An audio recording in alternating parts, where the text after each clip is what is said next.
ফের সাইবার প্রতারণার শিকার মহিলা। ট্রাই ও দিল্লি পুলিশের পরিচয় দিয়ে প্রতারণার অভিযোগ। ৬৬,২৭,০০০ টাকা নিয়ে হাতিয়ে নেওয়ার অভিযোগ।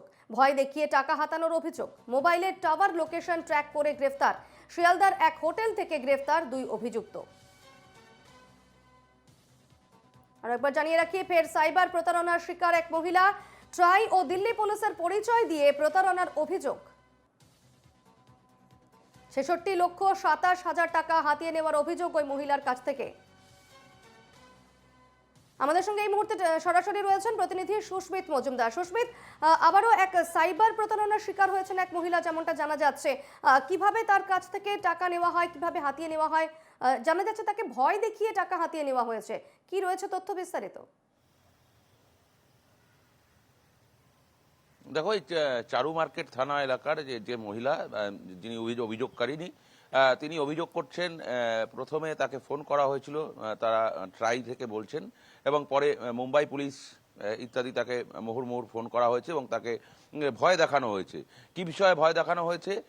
তিনি কোনো দুর্নীতির সঙ্গে যুক্ত রয়েছেন বা কোনো আর্থিক লেনদেনের সঙ্গে যুক্ত রয়েছেন, এই ধরনের তাকে কথা বলা হয়েছিল এবং তার ভিত্তিতে তাকে বারংবার ভয় দেখানো হয়েছিল। এক না একাধিকবার তাকে ফোন করা হয়েছিল এবং তার থেকে বারে বারে টাকা নেওয়া হয়েছিল। সেই টাকার অঙ্কটা কিন্তু প্রচুর, সেই টাকাটা ৬৬ লক্ষেরও বেশি।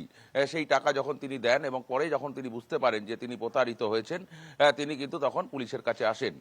পুলিশের কাছে আসলেই সেই নাম্বার তখনও পর্যন্ত কিন্তু তাদের কাছে চালু থাকে এবং সেই নাম্বার থেকে টাওয়ার লোকেশন ট্র্যাক করে পুলিশ শিয়ালদার কাছে একটি স্টেশন, শিয়ালদা স্টেশনের কাছে একটি হোটেল থেকে মুম্বাইয়ের দুজনকেই গ্রেপ্তার করেছে। অর্থাৎ দুজনেই কিন্তু মহারাষ্ট্রের বাসিন্দা, যেমনটা জানা গিয়েছে পুলিশ সূত্রে।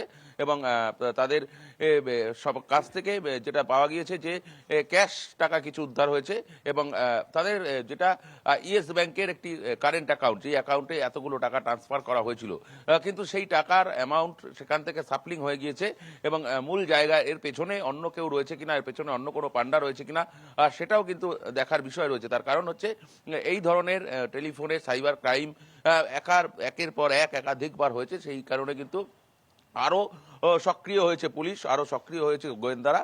আর সেই কারণে ফোন করার সঙ্গে সঙ্গে কিন্তু অভিযোগ দায়ের হওয়ার সঙ্গে সঙ্গে কিন্তু পুলিশ তৎপর হয়েছে এবং পুলিশ শিয়ালদা থেকে এই দুজনকে গ্রেপ্তার করেছেন এবং এই যারা এর সঙ্গে যুক্ত তাদের থেকে আশ্চর্যজনকভাবে 4টি প্রি অ্যাক্ট সিম পাওয়া গিয়ে, যেটা পুলিশ সূত্রে জানা যাচ্ছে যে এই মুহূর্তে প্রি অ্যাক্ট সিম পাওয়া যায় না। তার কারণ একটি সিম চালু করতে গেলে তাকে সশরীরে যেতে হয় এবং তার ছবি এবং তার আধার কার্ড, প্যান কার্ড, তার এমনকি তার ফিঙ্গারপ্রিন্ট পর্যন্ত তাকে দিতে হয়। সেই তারপর কিন্তু একটি সিম চালু হয়। আর সেই জায়গায় দাঁড়িয়ে কিভাবে প্রি অ্যাক্ট সিম তারা পেল, সেই সিম কার্ড কোম্পানির সঙ্গেও কিন্তু তারা জিজ্ঞাসাবাদ করবেন, বা যেই দোকান থেকে তারা সিম কার্ড কিনেছেন সেটাও কিন্তু তারা জিজ্ঞাসাবাদ করবেন। তবে যেটা জানা গিয়েছে সেটা কিন্তু আসামের, অর্থাৎ নর্থ ইস্টের সঙ্গে তাদের কোনো যোগাযোগ রয়েছে কিনা সেটাও কিন্তু তদন্তকারী অফিসার যারা রয়েছেন তারা জিজ্ঞাসাবাদ করবেন। তবে তাদের থেকে এখনো পর্যন্ত কত টাকা উদ্ধার হয়েছে সেটা কিন্তু এখনো পর্যন্ত পরিষ্কার নয়। তবে তার কারণ তাদের কাছ থেকে ক্যাশ টাকা কিছুটা উদ্ধার হয়েছে এবং কয়েকটি ব্যাংক অ্যাকাউন্ট ইতিমধ্যে তারা সিল করে দিয়েছে, পুলিশ সিল করে দিয়েছে। সেই অ্যাকাউন্ট থেকে টাকা পাওয়া যাবে এবং সেই টাকা এই মহিলার টাকা ট্রান্সফার হয়েছে কিনা বা এদের বিরুদ্ধে অন্যান্য রাজ্যে কোনো অভিযোগ রয়েছে কিনা, এই নাম্বারের ভিত্তিতে আর কোনো অভিযোগ ক্লেম হয়েছে কিনা অন্য রাজ্যে, পড়শি যে রাজ্যগুলো রয়েছে বিহার, উড়িষ্যা, ঝাড়খণ্ড, যে পড়শি রাজ্যগুলো রয়েছে সেই পড়শি রাজ্যগুলো থেকে এরা এই যেমনভাবে পশ্চিমবঙ্গের চারু মার্কেট থানা এলাকার এক মহিলাকে তারা প্রতারিত করেছে, প্রতারণা করেছে একজনের সঙ্গে, তেমনি অন্য রাজ্যের কোনো মহিলা বা কোনো পুরুষের সঙ্গে এই ধরনের সাইবার ক্রাইম ঘটিয়েছে কিনা সেটা তারা খতিয়ে দেখছে এবং যার টাকা এগুলো কার আর কোন